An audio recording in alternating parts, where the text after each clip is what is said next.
So I'm sitting outside my house. The kids cooked food. I told them when I had 41 minutes left on my first bag from IV Hydration, as you can see. And it takes 1 hour 30 minutes to do my IV hydration per bag. I get 2 bags of lactic ringer. So the first bag, there was 41 minutes left of the hour and 30 minutes. And I said, hey, I have 1 whole bag plus 41 minutes left on this bag. You guys can cook, because there needs to be an hour and 90-minute vent timer for my bag. You gotta see my veins. They're like crazy looking. Hold on. Okay, so this right here is a popped up vein. I do not have varicose veins. I have POTS, EDS, dysautonomia, which is dysautonomia.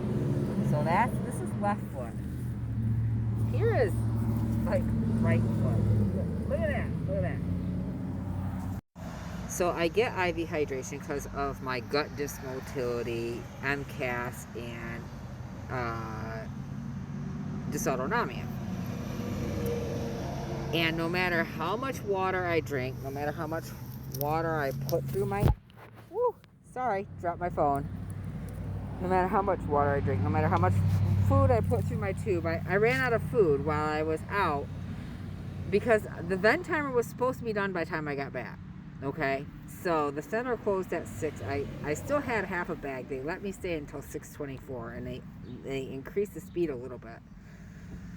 But I didn't finish the full second bag, so I did come back a little bit sooner, but somebody didn't cook correctly. They cooked chicken, and I'm allergic to chicken. I'm anaphylactic to chicken and oatmeal and millet, which is the 3 foods our kids can eat, and my roommate, who is my partner's other partner. So, it's crazy. Okay, so they can't explain it. None of the IV hydration nurses can explain it. But when I have IV hydration, and I have very fragile veins, they wiggle, they move, they collapse, they jump out of the way. And I was like, in the early 90s when I was growing up, you know, because there's catchphrases kids use right now at 6'7", and everybody's going, don't say 6'7" kind of thing. But it was psych. So you'd be like, here, you can have this. And you go, psych. Like, kind of like that. So, anyway. I was telling them today, I was like, it's like my veins are like, I'm good. It flushed. You got blood return. I'm in, I'm good. And then it's like, psych, just kidding, my vein will blow. So, 2 veins, this arm, blue. And then a vein on this arm. Every time I moved, like I sat forward, I laughed, anything, it would have downstream occlusion. They even use Coban and like put the tape down, because I can't use tape because of my allergies. They tape down my line so that it like doesn't get jostled and have occlusions or anything. So anyway, they only have a few nurses that are trained in using the ultrasound. I also have to use IV ultrasound. So it's even on my bag. So I'll give you a better picture because I just quickly. So, but one of the things, it says MCAS, POTS, HEDS, fibro, tube fed, nitrile glove allergy, dextrose IV Benadryl allergy, dextrose in general allergy, propofol, fragile veins, IV ultrasound, and then emergency contact, and then my partner's phone number. So, yeah. Okay, so every time I move, like in like for quite a time, for more than 15 times, it was a downstream occlusion. And so one of the IV ultrasound people who put it in this vein, it was a good vein. It was a different vein than the last time that blew. It blew. It started to get a bubble. It was like this big on my arm. And I'm like, oh. And it had started to hurt a little bit.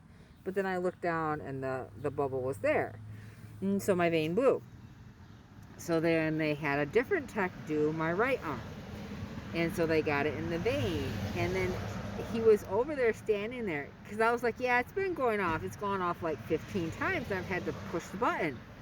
So he was like, here, let me reset your chances. So there's a setting on IV pumps that if you get a downstream occlusion, you get 9 chances before somebody will have to come over and push the button for you, because it will right itself if there isn't a true occlusion or the bag isn't empty, because it will say that too. It will say air in the line or something, whatever. Anyway, so I just told him it had done it, and then he was like, well, it's not doing it now because I'm sitting here watching. He's like, just jokingly with me, and I'm like laughing. And I laughed, and it said downstream occlusion. He's like, geez, you can't even laugh. I'm like, I know. And he's like, I've never seen this ever happen. So I'm telling my favorite IV hydration nurse, well, they're all my favorite, actually. Well, Adrian and Kate are my favorites. I like everybody else. They're all awesome there, but, like, they're the two I connected with the most. I don't remember any of the other people's names. So, like that says something right there. Not that they're not great. I just don't remember their names. I don't know. So, anyway, so I was telling Kate about it. And I was like, yeah, it's gone off. And it's so annoying. I can't even move. And I literally leaned forward because I was passionately talking. Because that's one of the things I do. I use my hands. And I lean forward when I'm passionately discussing something. And it went off. And she's like, oh my God, like it went off just because you leaned forward? And I was like, yeah. And so then, like, it did the thing because he had reset it to the nine times. And so then Kate's like, oh, it fixed itself. I didn't have to push it. And I was like, oh yeah, because like Adrian did the 9-time thing. And she's like, what are you talking about? So I explained to her about the 9-time thing. And she was like, oh my gosh, I've worked here 9 years. And I didn't know about the 9-time thing. So then I walked her through it because I watched him do it. I walked her through it, and she's like, oh my gosh, thank you, McGeezy. Maybe your pump kept going off today so that I could learn something new. And I was like, yeah, like maybe. So yeah, she's one of my favorite IV hydration nurses. But yeah, so my veins are crazy popped out. So I get picked up. Like I say, okay, I'm heading back.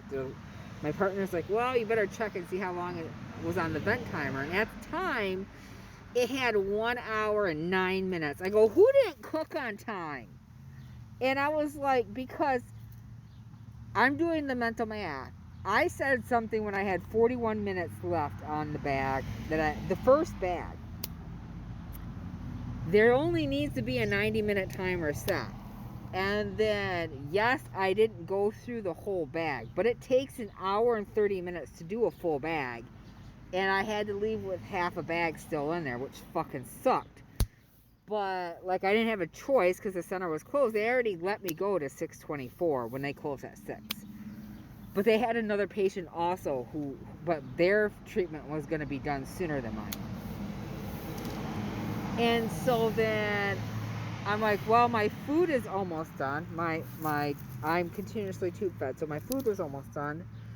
And when I was packing up my bag, I checked my water because I run an additional 3,000 milliliters of water a day, and I still wasn't getting enough hydration to poop.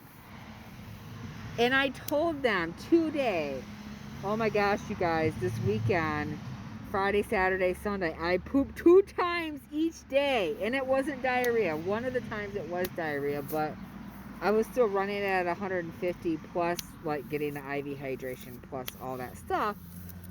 And they slowed down the water. I think the key is the slowing down of it. It needs to be at 700. It can't be at 999 or whatever. I have to do it over 1 hour and 30 minutes per bag. Anyway, so I'm sitting outside because I can't go inside because there's allergens in there. And I figured I would do a quick update video. So, loves ya.